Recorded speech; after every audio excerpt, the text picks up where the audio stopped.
और अब वक्त छत्तीसगढ़ प्राइम का है। कोरोना को रोकने के संबंध में रायपुर में सर्वदलीय वर्चुअली बैठक हुई और राज्यपाल और सीएम भूपेश बघेल की उपस्थिति में यह बैठक हुई। इस बैठक में सभी पार्टियों के नेताओं ने कोरोना के प्रसार की रोकथाम के संबंध में सुझाव दिए। अमित जोशी ने शहीद वीरांगना सिंह स्टेडियम को अस्थायी अस्पताल बनाए जाने का सुझाव दिया। इसी तरीके से कई सुझाव दिए गए कि कैसे इस महामारी से निपटा जा सकता है और कैसे अस्थायी अस्पताल बनाने की जरूरत है ताकि कोरोना के बढ़ते प्रसार को रोका जा सके। राज्यपाल, मुख्यमंत्री और कई वरिष्ठ नेता इस बैठक में शामिल हुए, इस बैठक का हिस्सा बने और सबने अपने सुझाव दिए और बताया कि मौजूदा वक्त में कहां पे क्या हालात हैं और इससे कैसे निपटा जा सकता है।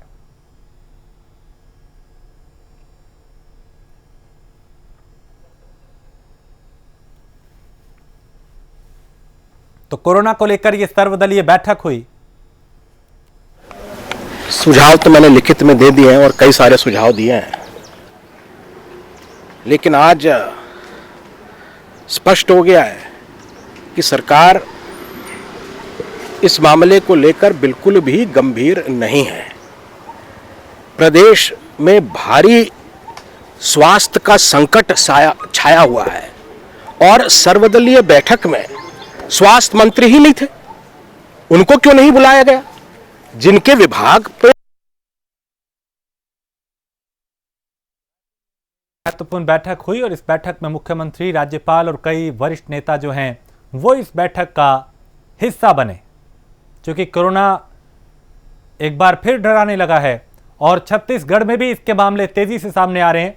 कई राज्यों में, कई जिलों में राज्य के नाइट कर्फ्यू लगाया गया, कहीं पर पूर्ण लॉकडाउन लगाया गया, कहीं पे बाजार खुलने और बंद होने का वक्त तय किया गया, कहीं दूसरे नियम बनाए जा रहे हैं। 2 गज की दूरी, मास्क है जरूरी का पालन कराया जा रहा है। बावजूद इसके कोरोना का जो प्रसार है, जो विस्तार है, वो तेजी से हो रहा है और इसको रोक पाना एक बड़ी चुनौती है सिस्टम के सामने, सरकारों के सामने, प्रशासन के सामने। लिहाजा हर वो जरूरी कदम उठाया जा रहा है जो इसके रोकने के लिए किया जा सकता है। बैठकों का दौर जारी है, प्रशासनिक अमलों के आला अधिकारी लगातार बैठकें कर रहे हैं, सरकार के जो नुमाइंदे हैं वो बैठकों में शामिल हो रहे हैं, मंथन कर रहे हैं, रणनीति बना रहे हैं कि कैसे इस हालात से निपटा जा सकता है। सर्वदलीय बैठक में भी सुझाव लिए गए कि क्या किया जा सकता है।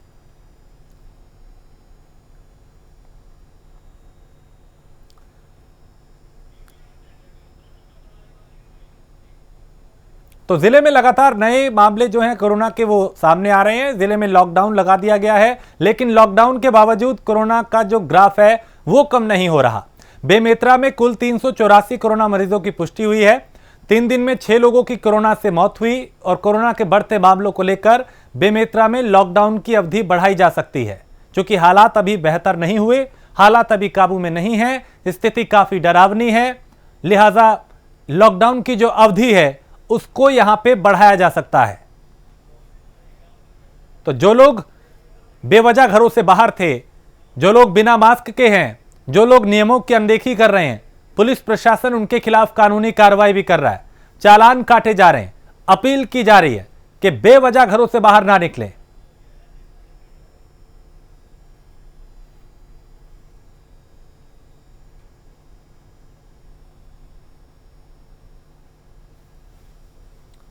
तो लॉकडाउन की जो अवधि है उसको बढ़ाया जा सकता है, क्योंकि बेमेतरा में लॉकडाउन है और उसको कोरोना की रोकथाम के लिए ही ये लगाया गया था, लेकिन मामले फिर भी रोजाना सामने आ रहे हैं जो ये बता रहे हैं कि भी और सख्ती बरतने की जरूरत है। कोरोना भयावह रूप ले चुका है और देखें तो कोरोना के बढ़ते स्तर में 3 दिनों में 6 लोगों की मृत्यु हो चुकी है और अगर पूरे आंकड़ा को देखें जिले में तो 139 लोगों को निगल चुका है कोरोना। ऐसी अगर स्थिति रही, कोरोना के बढ़ते संक्रमण, बढ़ते मरीजों की पुष्टि होती रही, तो जिला प्रशासन को लॉकडाउन को आगे बढ़ाने का निर्णय लेना चाहिए। प्राइम न्यूज से योगेश सिंह राजपूत, बेमेतरा। सरगुजा में कोरोना के हैरान करने वाले आंकड़े सामने आ रहे हैं। जिले में कुल कोरोना मरीजों की संख्या 12,000 से ज्यादा हो गई है। साथ ही आपको यह भी बता दें कि सरगुजा में कोरोना संक्रमण के 185 नए मामले आए। वहीं बतौली में 10, लखनपुर में 21, लुंड्रा में 23 और इसी तरीके से अलग अलग इलाकों के अलग अलग जो आंकड़े हैं वो सामने आए हैं। कोरोना को लेकर प्रशासन भी पूरी तरह से अलर्ट है। लॉकडाउन होने से मध्यम वर्ग और गरीबी रेखा से नीचे के परिवारों को मुसीबत का सामना एक बार फिर करना पड़ रहा है, क्योंकि सबसे ज्यादा अगर किसी पर मार पड़ती है तो वो है मजदूर वर्ग, वो है श्रमिक, वो है गरीब। क्योंकि लॉकडाउन के बाद जो हालात होते हैं वो पिछली मर्तबा पिछले साल इन्हीं दिनों में हम सबके सामने थे, और वो तस्वीरें भयावह थी जिसमें पलायन हो रहा था, जिसमें लोगों के सामने रोटी तक के संकट आ गए थे। एक बार फिर कोरोना उसी तरह के हालात पैदा कर रहा है। ऐसे में जरूरी है कि पहले से ज्यादा सावधान रहा जाए, नियमों का पालन किया जाए, बेवजह घरों से बाहर ना निकला जाए, क्योंकि ये कुछ दिन की सावधानी जीवन को सुरक्षित कर सकती है। और प्रदेश में बढ़ते कोरोना के मामलों को लेकर छत्तीसगढ़ के 18 जिलों में कंटेनमेंट जोन घोषित कर दिया गया है। 18 जिलों को जांजगीर चांपा में 13 अप्रैल से 23 अप्रैल तक डीएम के आदेश के बाद संपूर्ण लॉकडाउन लगा हुआ है। जांजगीर चांपा जिले के शिवरी नारायण में लॉकडाउन का असर देखने को मिल रहा है, जहां बेवजह घूमने वालों के ऊपर पुलिस कार्रवाई कर रही है और जो लोग उल्लंघन कर रहे हैं उनके ऊपर भी कार्रवाई की जा रही है। जिलों के सभी प्रमुख रास्तों को सील कर दिया गया है। नगर पंचायत क्षेत्र में बैरिकेडिंग लगाकर बेवजह घूमने वालों के ऊपर कार्रवाई की जा रही है, चालान काटे जा रहे हैं, कानूनी कार्रवाई की जा रही है। तो ऐसे में बेहद जरूरी है कि बेवजह घर से बाहर ना निकलें, क्योंकि बाहर के जो हालात हैं वो डरावने हैं। तो यहां पे जिला प्रशासन भी पूरी तरह से अलर्ट है। जगह जगह तलाशी अभियान भी चलाए जा रहे हैं, चौक चौराहों पे पुलिस मुस्तैद है और जो लोग बेवजह घूम रहे हैं उनके खिलाफ कार्रवाई की जा रही है। कोविड महामारी के रोकथाम के लिए, उसके प्रसार को रोकने के लिए कलेक्टर महोदय द्वारा दिनांक 13 से लेकर 23 तक पूरे जिले को कंटेनमेंट जोन घोषित किया गया है, जिसमें आवश्यक सेवाओं, उन सेवाओं को भी जो एक लिमिटेड समय का दायरा दिया गया है, उनको छोड़कर किसी भी प्रकार के व्यक्ति के आवागमन, किसी भी प्रकार के व्यापारिक जो एक्टिविटीज़ होती है उनको बंद किया गया है। और इसमें कुछ चीज़ें, जैसे यदि कोई मेडिकल के लिए जाना चाहता है तो उसको अनुमति है, उसके लिए भी एक आवश्यक कारण होना चाहिए। कोरोना के वैक्सीनेशन के लिए जो कोई नियरेस्ट अपना। और कोरोना को काबू करने के लिए प्रशासन रोज नए दिशा निर्देश जारी कर रहा है। इसके बावजूद कबीरधाम के बोडला में कोरोना के मरीजों की संख्या बढ़ रही है। वहीं सामुदायिक स्वास्थ्य केंद्र में लोगों की कोरोना टेस्टिंग बिना मेडिकल किट पहने ही की जा रही है। खुद स्वास्थ्य विभाग के लोगों ने कोरोना गाइडलाइन का मजाक बना रखा है। साथ ही लोग भी सोशल डिस्टेंसिंग की धज्जियां उड़ा रहे हैं। वहीं टेस्टिंग के समय मौजूद बीएमओ योगेश साहू भी तमाशबीन बने नजर आए।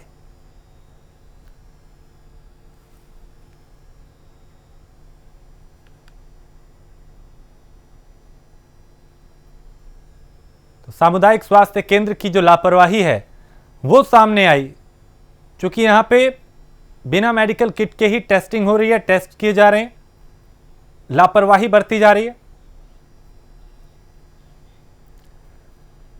और बेमेतरा में एसपी ने थाना नवागढ़ और नांदघाट के शहर और ग्रामीण क्षेत्रों में लॉकडाउन का जायजा लिया। लॉकडाउन का पालन न करने पर कार्रवाई भी की गई, जिसमें 11 लोगों से 7,500 रुपए का जुर्माना भी वसूला गया।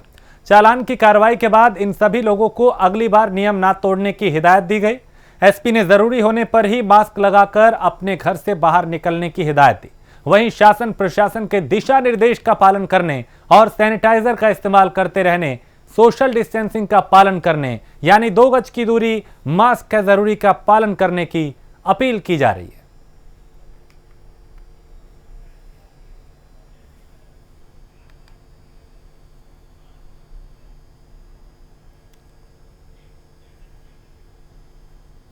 मुंगेली में तेजी से बढ़ रहे कोरोना को देखते हुए कलेक्टर ने 14 से 21 अप्रैल तक संपूर्ण लॉकडाउन लगाने के आदेश दिए।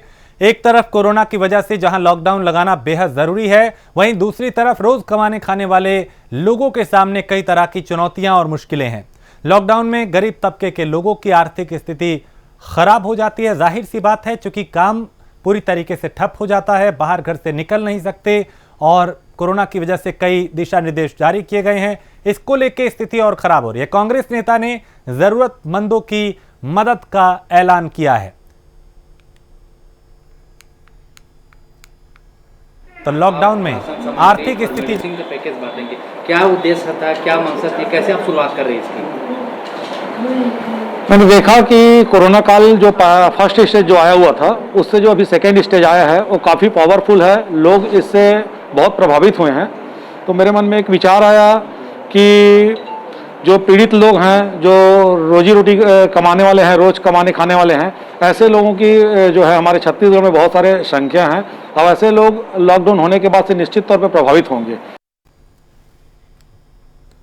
और खबर जांजगीर चांपा से है, जहां घर में भीषण आग लग गई। आग में जलकर 5 मवेशियों की मौत हो गई। कड़ी मशक्कत के बाद इस आग पर काबू पाया गया। मालखरोदा के ग्राम पंचायत के देवगांव का यह मामला है, जहां आग ने विकराल रूप ले लिया और इस आग में 5 पशु जो थे वो जलकर मर गए और इस गरीब परिवार पर यह आग आफत बन के बरपी। जांजगीर चांपा से खबर, जहां 5 मवेशियों की मौत हो गई।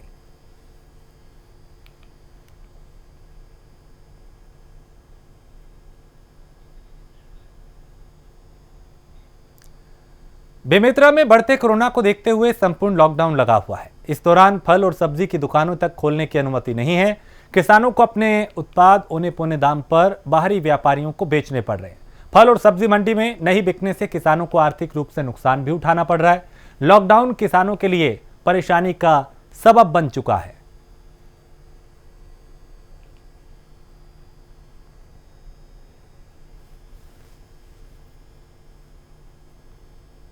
तो किसानों को भी इसका भारी नुकसान हो रहा है, क्योंकि मंडियां कई जगह बंद हैं, कई जगह समय में परिवर्तन किया गया है। लिहाजा जो सब्जियां हैं, जो फल हैं, वो इन किसानों की बिक नहीं पा रहे, वो सड़ने की कगार पे हैं, खराब हो रही हैं पड़े पड़े।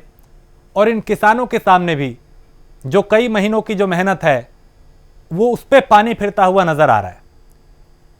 जिसने इन फसलों को बोया, सींचा, पानी दिया, रखवाली की आवारा पशुओं से, और जब उसको लगा कि अब उसकी मेहनत का फल उसे मिलेगा, तब उसे सिर्फ इंतजार करना पड़ रहा है। रोने के लिए मजबूर है किसान।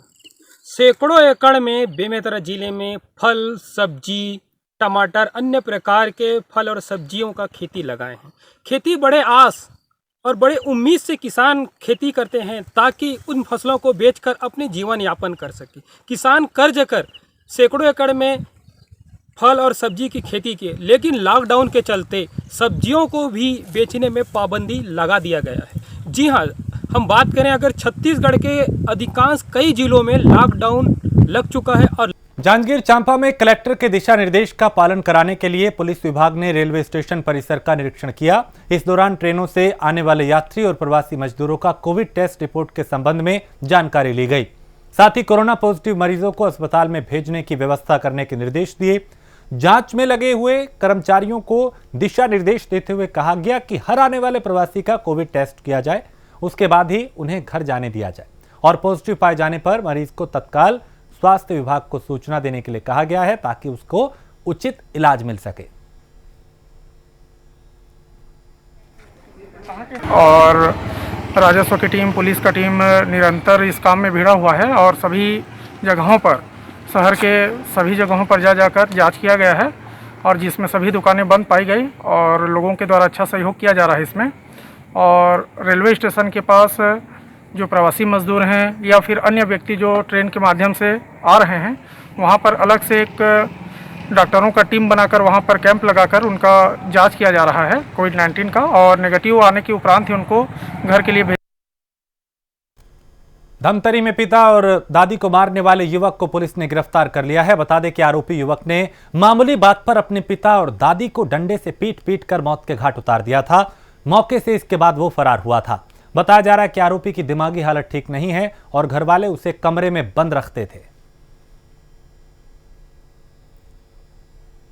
और 13 तारीख की मध्य रात्रि को ग्राम चंदना में स्थित पन्नालाल वर्मा के घर में उसके स्वयं के पुत्र महेश वर्मा के द्वारा अपने पिताजी एवं अपनी दादी त्रिवेणी बाई को जो है उसी दिन मामूली पानी की बात को लेकर, विवाद को लेकर जो है लकड़ी के खूंटे एवं बत्ते से जो है सिर में वार कर हत्या कर दिया था। आरोपी के द्वारा जो है घटना दिनांक को घटना कारित करने के बाद जो है जांजगीर चांपा में पोषण पुनर्वास केंद्र में कुपोषित बच्चों को हर 2 घंटे में खाना और विटामिन दिए जा रहे हैं। बता दें कि पोषण पुनर्वास केंद्र में 15 दिन तक कुपोषित बच्चों को भर्ती किया जाता है। इस दौरान बच्चों को खेलने के लिए खिलौने, मनोरंजन के लिए टीवी और अन्य प्रकार के मनमोहक सामान बच्चों के दिए गए हैं और बच्चे को डिस्चार्ज करते समय उनका वजन और खून की जांच की जाती है। सही मिलने पर डिस्चार्ज किया जाता है। डिस्चार्ज के समय बच्चे की मां को 2,250 रुपए का चेक भी दिया जाता है। बता दें कि जिले में लॉकडाउन के चलते सभी बच्चों को घर भेज दिया गया है।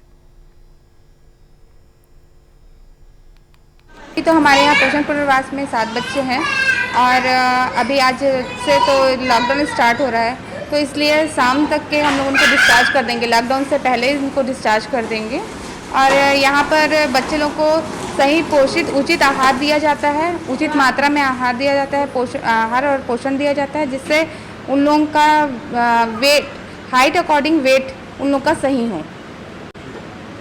उचित आहार में क्या क्या रहते हैं? उचित आहार में हम लोगों का होता है F75, F100, जो बाकी जो घर से बनता है उससे यही चीज़। राजनांदगांव जिले के डोंगरगांव ब्लॉक से दिल दहला देने वाली तस्वीर सामने आई, जहां कोविड केयर सेंटर में हुई मौत के बाद शव को कचरा फेंकने वाले वाहन से ले जाया गया। राजनांदगांव जिले में कोरोना के मामले तेजी से बढ़ रहे हैं। जिले में 1481 कोरोना संक्रमित मरीज मिले हैं। वहीं कोरोना से 12 मरीजों की मौत हुई। इसके साथ जिले भर में कोरोना के एक्टिव मरीजों की संख्या 10,000 के पार हो गई। कोरोना से होने वाली मौत का आंकड़ा भी 300 के पार पहुंच गया है। बावजूद इसके जिले भर में स्वास्थ्य सुविधाओं की कमी बनी हुई है, जिससे लोग इसका सामना कर रहे हैं। जिले के हर कोविड केयर सेंटर में जो ब्लॉक में बने हैं, सब में हमने 10 से 15 ऑक्सीजन बेड की व्यवस्था की है। और जो डेथ की जानकारी आपके द्वारा दी जा रही है, उसमें कल 3 महिलाएं जो एडमिट हुई थी, एक की डेथ रात को हुई और 2 की डेथ आज सुबह हुई है और तीनों को ऑक्सीजन भी लगाया गया था। ऑक्सीजन कमी नहीं होने दी गई थी इनको, क्योंकि वो सैचुरेशन कम था। उसी स्थिति में कोविड केयर सेंटर में एडमिट हुए थे। शवों को कचरा फेंकने वाले वाहन से उठाया जा रहा है, किसी प्रकार के शव वाहन की व्यवस्था नहीं है। ये CMO नगर पंचायत और की व्यवस्था में है। ये वो उस तरह से गाड़ी का उपयोग उनके द्वारा किया जाना है, ताकि शवों का जो अभी पार्थिव शरीर है उनका अंतिम संस्कार के लिए उनके परिवारजनों के पास या जहाँ पर मुक्तिधाम बनाया गया है वहाँ ले जाया जाए। और छत्तीसगढ़ जनता कांग्रेस के पूर्व प्रदेश अध्यक्ष और पूर्व मुख्यमंत्री रहे अजीत जोगी के निधन के बाद से संगठन भंग कर दिया गया था, जिसके बाद से पूरे प्रदेश भर में नए पदों पर नए पदाधिकारियों की नियुक्ति की गई, जिसमें जनता कांग्रेस ने कबीरधाम जिला अध्यक्ष के रूप में सुनील केशरवानी को नियुक्त किया, जिसके बाद से ही पूरे जिले भर की कार्यकर्ताओं में खुशी है।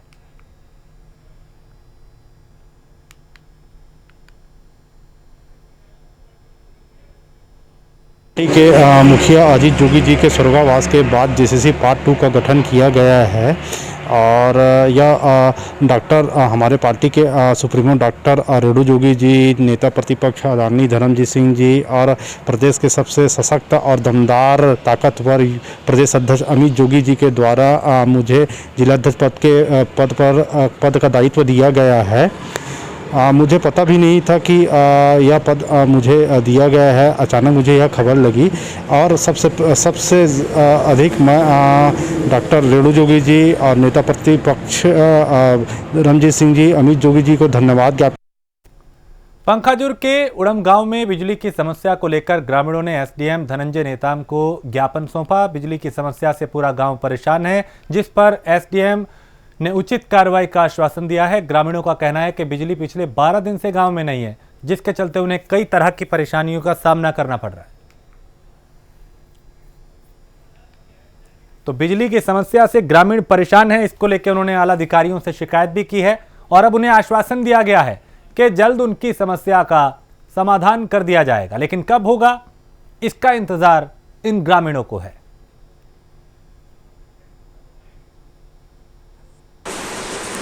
सर, पखांजूर के उड़ुम गांव का मामला है, जहां पे ग्रामीणों का कहना है कि वहां पे करंट 10 से 12 दिन हो गया है। करंट जाने के बाद अभी तक करंट नहीं है। सर, आज ही यूली गुप्ता जो है वहाँ के ग्रामीण आए थे, उनसे भी बात की और आज ही पता चला है।